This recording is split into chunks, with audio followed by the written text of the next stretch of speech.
ਅਸੀਂ जोश नाल होश नहीं जो गवाउंदे आपदी सदा होश तो काम लैने आ। सो नौजवानों आपां जाबताबंद फोर्स है, तुसीं सारा जना बैठो, बैठ के अपनी सारी बुलारियां दी गलबात सुनो।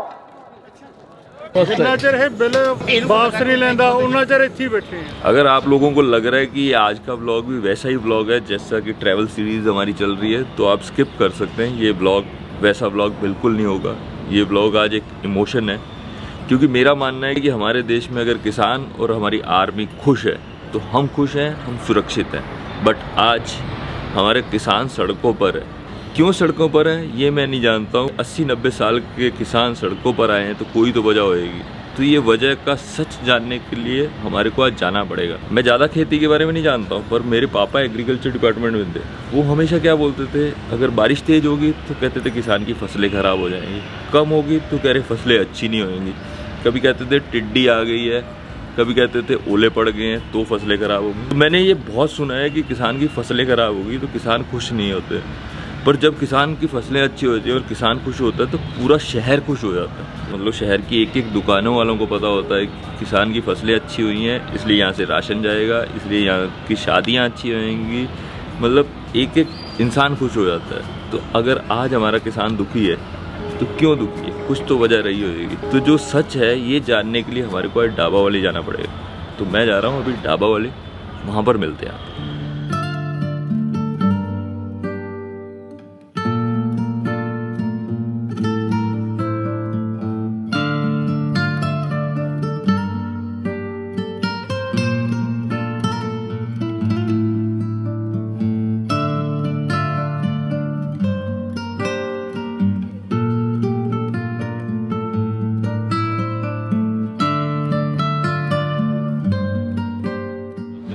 ਭਾਜੀ ਆਪਾਂ ਨੂੰ ਮਿਲੇਗੇ, ਇਹ ਆਪਾਂ ਨੂੰ ਦੱਸਣਗੇ ਕਿ ਇੱਥੇ ਆਪਾਂ ਇਕੱਠਾ ਕਿਉਂ ਕਰੀ ਜਾਂਦੇ ਹੈਗੇ, ਕਿਸਾਨ ਅੰਦੋਲਨ ਕਿਉਂ ਜ਼ਰੂਰੀ ਹੈ ਆਪਣੇ ਵਾਸਤੇ।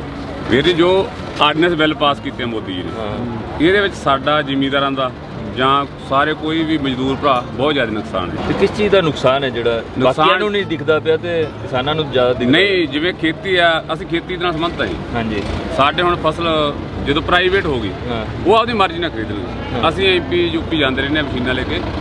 ਇਦੋਂ सन 16-17 उत्थे 750-800 रुपये हुए थे। ओके, अपने 16-17 रेट। देखो जी यहाँ पर कुछ अराउंड 1 लाख बंदा यहाँ पर इकट्ठा होने वाला है, पर अभी 10-15 हज़ार आए हैं क्योंकि यहीं पर अभी थोड़ा फिरोजपुर से, बठिंडा से यहाँ के लोग आए हैं। अभी अमृतसर सब जगह से आने वाले हैं, धीरे धीरे इकट्ठे होते जाएंगे। भाजी किधरों दी आए हो तुसी? इधर बठिंडा जी। बठिंडा रामपुर तो कितने जाना, किधर सीगा? दिल्ली जावांगे जी। ਤੇ ਇੱਥੇ ਰੋਕ ਦਿੱਤਾ ਉਹਨੂੰ? ਹਾਂ ਇੱਥੇ ਰੋਕਤਾ ਜੀ, ਹਜੇ ਬੈਠੇ ਆ, ਹਜੇ ਦੱਸਿਆ ਨਹੀਂ। ਜਦੋਂ ਸੂਬੇ ਪ੍ਰਧਾਨ ਦੀ ਕੋਈ ਗੱਲ ਆ ਗਈ ਅੱਗੇ ਜਾਵਾਂਗੇ ਦਿੱਲੀ। ਜਿੱਦੇ ਹਜੇ ਤਿਆਰੀਆਂ ਸੀ 6 ਮਹੀਨੇ ਦਾ ਸਮਾਨ ਦਾ ਪੱਕਾ ਲੈ ਕੇ ਆਵਾਂ ਜੀ। ਸਾਡੇ ਮਗਰ ਹੋਰ ਵੀ ਮਗਰ ਜੇ ਤੋੜਾ ਹੀ ਪੈਂਦਾ ਕਹਤੇ ਅਸੀਂ ਫੋਨ ਕਰ ਦਾਂਗੇ। ਪਿੰਡ ਬਹੁਤ ਪਿਆਰਾ ਛੜਮ ਵੀ ਦਾ ਜੀ। ਕੀ ਗੱਲ ਹੈ ਜੀ, ਬਹੁਤ ਵਧੀਆ ਗੱਲ ਹੈ जी। मैं बता रहा हूँ जी, फुल तैयारियों के साथ आए हैं। 6 महीने का राशन पक्का आया है। मैं आपको ऊपर चढ़ के दिखाता हूँ कैसे तैयारियां। लो जी आ देखो जी, पूरे गद्दे वद्दे ला के फुल तैयारियां है जी। कितने दिनों की तैयारियां करके आए हैं? ये तो 6 महीने की करके, इतना देर के मर्जी लग जाए जी। ठीक है, कोई टेंशन नहीं, समझ रहे हो। फुल गद्दे वद्दे लग गए हैं, तैयारी सोने की भी है। सारा कुछ वो सही है जी, सही रखो काम।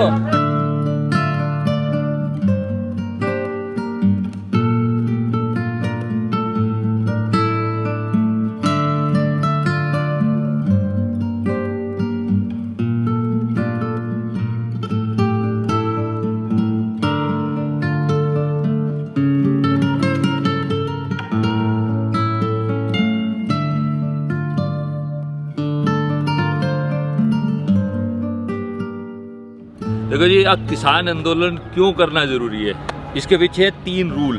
पहला रूल है MSP, यानी कि minimum support price. Minimum support price है क्या? जो किसानों को पहले मिलता था, अपने जो जमीन से कनक वनक होती थी, गेहूं होता था, चोना होता था, उसका एक फिक्स प्राइस होता था कि मिनिमम इतना तो मिलना ही चाहिए। तो 1800 रुपये हो चाहे 1900 रुपये, उतना मिलना जरूरी था। अब ये क्या कर रहे हैं, इसमें से ये कह रहे हैं मिनिमम प्राइस नहीं होएगा। जितने भी ऊपर वाले लोग हैं वो किसी भी प्राइस पे खरीद सकते हैं, चाहे वो 1200 में खरीदें, चाहे वो 800 में खरीदें। तो किसान जब अपनी ज़मीन में गेहूँ उगाता है तो वो पहले कैलकुलेशन लगा लेता है 5 क्विंटल हो रही है तो उसने बेचेगा तो उसको इतना पैसा आएगा। पर अब जब ऊपर वाले लोग उसको कम प्राइस देंगे तो उसको कैसे, समझ सकते हो ना। पहला पॉइंट ये है, इसलिए रूल नहीं आना चाहिए। दूसरा रूल क्या है कि ये बोल रहे हैं कि 15 साल की लीज पर ज़मीन ले सकते हैं किसानों की। वाई? ज़मीन हर इंसान की माँ होती है, तो माँ को कोई लीज पर क्यों लेगा? सिंपल सी बात है। और वो लीज पर लेके बोल रहे हैं कि हम बताएंगे आपको कि आप कौन सी खेती करोगे। तो ये सबसे गलत है कि आप कौन होते हो डिसाइड करने वाले। किसान खुद डिसाइड करे। सही गल है जी? बिल्कुल जी। इसलिए ये वाला रूल नहीं आना चाहिए। किसान खुद डिसाइड करेगा कि आज तक तो किसानों के बारे में सोचा नहीं, अब सोच रहे हो तो उसके बारे में उल्टा सोच रहे हो कि वो कामयाब ऊपर ना हो, नीचे की तरफ जाए। तो ये बिल्कुल गलत है जी, जो अपने को पसंद नहीं आया, इसलिए हम इसको सपोर्ट कर रहे हैं। तीसरा रूल आया है जी, जो कह रहे हैं कि स्टोरेज, जो आज तक के रूल में था कि स्टोरेज नहीं कर सकते, अब वो कह रहे हैं कि आप स्टोरेज कर सकते हो। यानी कि बड़े लोग भी कर सकते हैं और किसान भी कर सकते हैं। पर आप खुद लोग डिसाइड कर सकते हो कि किसान जब ज़मीन में खेती करता है उसके बाद क्या, उसके बाद पैसे होते हैं कि वो इतना सारा माल स्टोरेज कर ले। और स्टोरेज करने का नुकसान क्या है? किसान ने अगर प्याज उगाया, उसने 7 रुपये का आके 10 रुपये का बेच दिया, और बड़े लोग उसको स्टोरेज करके वही चीज़ को 100 रुपये में बेचते हैं। तो फ़ायदा किसका हुआ?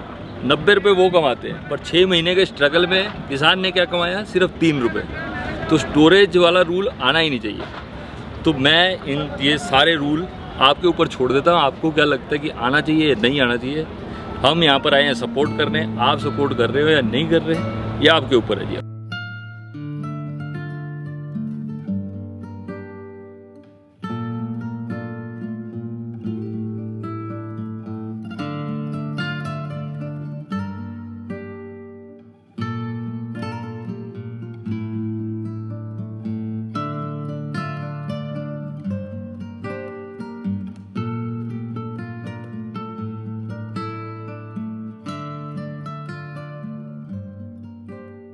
और ये ऐसा नहीं है पूरे इंडिया में रूल ला रहे हैं, पर लड़ता सिर्फ पंजाब का किसान है। बात ये है एक बात, क्योंकि पंजाबी बंदा हमेशा लड़ता ही रहा है। अब भी सारे जने पीछे से बैक साइड में सपोर्ट कर रहे होंगे, पर आगे आके फिर पंजाबी लगा हुआ है कि हम लड़ेंगे और ये रूल को नहीं आने देंगे। ठेके तो 60,000 ਨੂੰ ਲੈਤੀ ਅਗਲੇ ਨੇ, ਉਹਦੇ ਚ ਜਦੋਂ ਆਪਾਂ ਨੂੰ ਇਹੀ ਨਹੀਂ ਪਤਾ ਵੀ ਵਿਕੂ ਕੀ ਰੇਟ। ਪਹਿਲਾਂ ਇਹੀ ਕਾਨੂੰਨ ਬਿਹਾਰ ਚ ਜਿਵੇਂ ਉੱਥੇ ਝੋਨਾ 800 ਨੂੰ ਕੁਇੰਟਲ ਹੈਗਾ, ਹੁਣ ਆਪਣੀ ਸਰਕਾਰ ਖਰੀਦਦੀ ਆ, ਹੁਣ ਆਪਣੇ 1800 ਦਾ 2000 ਦਾ ਰੇਟ ਹੈਗਾ। ਜੇ ਸਰਕਾਰ ਵਿੱਚੋਂ ਖਤਮ ਹੋ ਗਈ, ਸਾਰਾ ਉਹਨਾਂ ਨੇ ਆਪਦੇ ਹੱਥ ਚ ਲੈਣਾ, ਆਪਦੀ ਮਰਜ਼ੀ ਨਾਲ, ਆਪਦੀ ਮਰਜ਼ੀ ਨੇ ਖਰੀਦਣਾ ਉਹਨੇ। ਨਹੀਂ ਉਧਰ ਘਾਟੇ ਵਿੱਚ ਚੱਲਦਾ ਪਿਆ, ਖਰੀਦਣ ਚਾਹਣਾ ਖਰੀਦਣ ਤਾਂ ਉਹਨਾਂ ਦਾ ਸਾਰੇ ਰਹਿ ਗਿਆ। वही रूल इधर लेना चाहते हैं। हाँ जी, वही रूल है, आप बंद करना रूल। ठीक है जी, फुल सपोर्ट चाहिए सारे आंधी।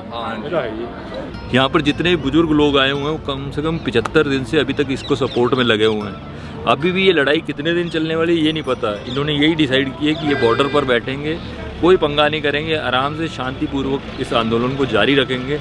और मेरे को लगता है जितनी हम सपोर्ट कर सकते हैं, क्योंकि जो युवा को ये नहीं पता कि किस चीज़ में फ़ायदा है किस चीज़ में नहीं फ़ायदा। पर ये सोचो कि 90 साल के जब बुजुर्ग आके यहाँ पर बैठे हैं तो कोई तो वजह हुई होगी कि जिसकी वजह से वो यहाँ पर आके बैठे हैं। तो लड़ाई छोटी नहीं है और बड़ी कितनी है, कितने दिन चलने वाली है ये नहीं जानता। पर मैं ये चाहता हूँ कि सब लोग आके यहाँ पर सपोर्ट करें। मैं यहाँ पर हूँ इसलिए आपसे ये बात शेयर कर रहा हूँ। बाकी उनको ख्याल रखो, असी का ख्याल रखें, चंगा रब रखें। ठीक।